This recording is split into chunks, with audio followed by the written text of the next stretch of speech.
Hello दोस्तों, आप सभी को एक बार पुनः आपके अपने इस प्यारी सी YouTube channel SLD educational academy में स्वागत है। तो चलिए दोस्तों, आज हम लोग आगे का लेक्चर को कंटिन्यू करते हैं। और जैसा कि आप लोगों को पता है दोस्तों कि प्रीवियस लेक्चर में हम लोग यूनिट 1 को शुरू किए थे और यूनिट 1 को देखे थे। तो आज हम लोग कंटिन्यू करेंगे और आज हम लोग यूनिट 1 का ही जो है एक नए प्रश्न को देखेंगे, जो कि है आपका भारत में जनसंख्या की विशेषताओं की व्याख्या करें।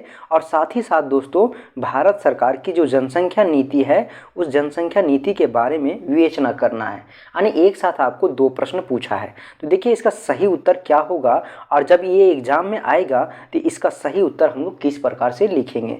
एक तो आप लोग दोस्तों एक बार जो है वो पूरा वीडियो ज़रूर देखें और देख के ही एग्ज़ाम में जाएं, ताकि जो है आपका बेहतर से बेहतर परफॉर्मेंस हो सके। देखिए दोस्तों, इसका सही उत्तर हम लोग किस प्रकार से लिखेंगे।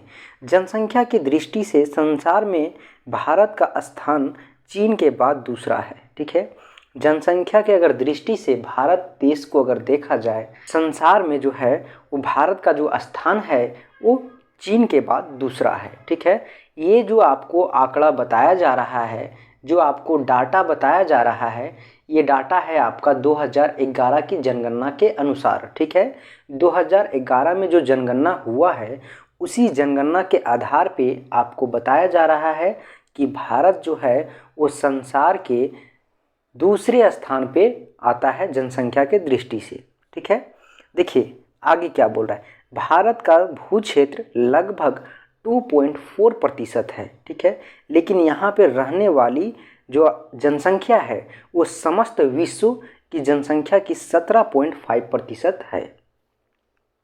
2011 की जनगणना के अनुसार भारत की जनसंख्या 12,143 करोड़ है। ठीक है, जो कुल मिलाकर अगर देखा जाए तो जो है जनसंख्या 121.43 करोड़ के आसपास है। ठीक है, देखिए दोस्तों, यहाँ पे आप लोगों से एक रिक्वेस्ट है कि एक छोटा सा आप लोग सुधार कर लीजिएगा।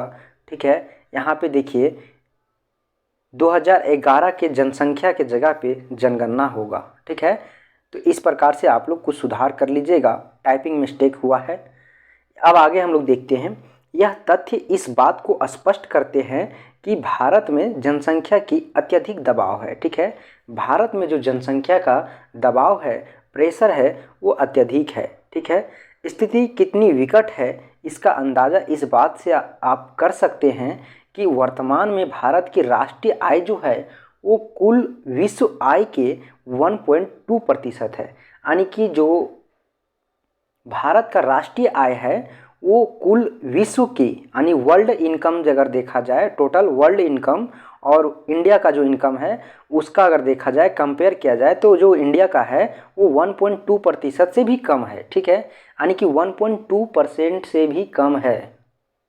ठीक है, आगे हम लोग देखेंगे दोस्तों जनसंख्या के संवृद्धि की दर। ठीक है, जनसंख्या संवृद्धि की दर यानी रेट ऑफ पॉपुलेशन ग्रोथ, किस दर से हमारे देश में जनसंख्या का वृद्धि हो रहा है। ठीक है, जनसंख्या संवृद्धि की दर। देखिए स्वतंत्रता के बाद दोस्तों भारत में जो है वो मृत्यु दर में तेज़ी से गिरावट हुई। ठीक है, मृत्यु दर में होने वाली गिरावट जो है वो 1950 के दशक में किए गए अनुमानों की तुलना में अधिक रही है। ठीक है, यानी कि जो 1950 को जो दशक था उस दशक में जो अनुमान किया गया था उस अनुमान से में जो है अधिक गिरावट है। ठीक है, योजना आयोग के अनुमान लगाया था कि 1951 से 61 के दशक में था, इसलिए जब 1951 से 1961 के दशक में जनसंख्या वृद्धि की वास्तविक दर जो है वो 1.96 दर्ज किया गया। ठीक है, और ये दर्ज करने के बाद जो आयोजक थे वो आश्चर्यचकित रह गए। ठीक है, इससे सरकार को गंभीर चिंता हुई। 1961 से 71 के दशक में जनसंख्या वृद्धि की दर जो है वो 2.2% रही, जो पिछले दशक की तुलना में अगर देखा जाए तो ज़्यादा है। ठीक है, अब हम लोग बढ़ेंगे आगे की ओर दोस्तों, और यहाँ से अब हम लोग देखेंगे जन्म और मृत्यु दर, ठीक है। क्योंकि आप लोगों को भी पता है कि जन्म दर और मृत्यु दर से ही जो है वो जनसंख्या पे असर पड़ता है, ठीक है। जनसंख्या में वृद्धि की दर जो है वो खास करके जन्म दर और मृत्यु दर पर ही निर्भर होती है। 1950 से 2013 के बीच में यह जन्म दर में जो है वो 46.4% की कमी हुई, वहाँ मृत्यु दर के 1/3 से भी कम रह गई, ठीक है। फलतः क्या हुआ दोस्तों, परिणाम स्वरूप क्या हुआ कि देश में जो जनसंख्या है वो विस्फोट करने लगा, ठीक है। जनसंख्या स्फोट की स्थिति जो है वो पैदा हो गई, ठीक है। 1901 से 1921 तक जो है वो 20 वर्षों में जो है वो जनसंख्या लगातार जो है लगभग स्थिर ही रहा है, ठीक है। क्योंकि जन्म दर और मृत्यु दर जो है वो लगभग जो है बराबर रहा है। लेकिन जैसे ही स्वास्थ्य एवं चिकित्सा की दशाओं में सुधार हुआ और मलेरिया, प्लाजा जैसे हैजा, डायरिया आदि रोगों का असर में कमी हुई, तो मृत्यु दर में जो है वो अस्थायी रूप से कमी हुई, ठीक है।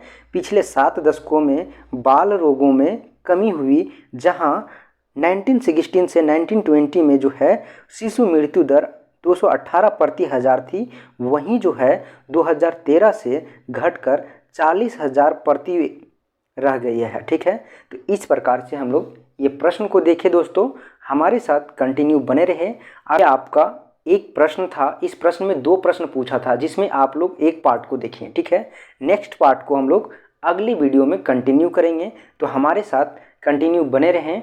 और कंप्लीट क्लासेस अवेलेबल है आपके अपने इस प्यारे से YouTube channel SLD educational academy पर। तो आप लोग अगर अभी तक सब्सक्राइब नहीं किए हैं तो एक बार ज़रूर से कर लें, ताकि जो है आपको आगे का क्लास कंटिन्यू मिलता रहे। और टेलीग्राम चैनल को ज़रूर ज्वाइन करें दोस्तों, क्योंकि वहाँ पे आपको इसका PDF फाइल मिलेगा। साथ ही साथ आपको ग्रुप डिस्कशन के लिए और कन्फ्यूजन दूर करने के लिए टेलीग्राम चैनल को ज़रूर ज्वाइन करें। तो धन्यवाद दोस्तों, फिर हम लोग मिलेंगे एक नए वीडियो में। तब तक हमारे साथ इसी तरह बने रहें।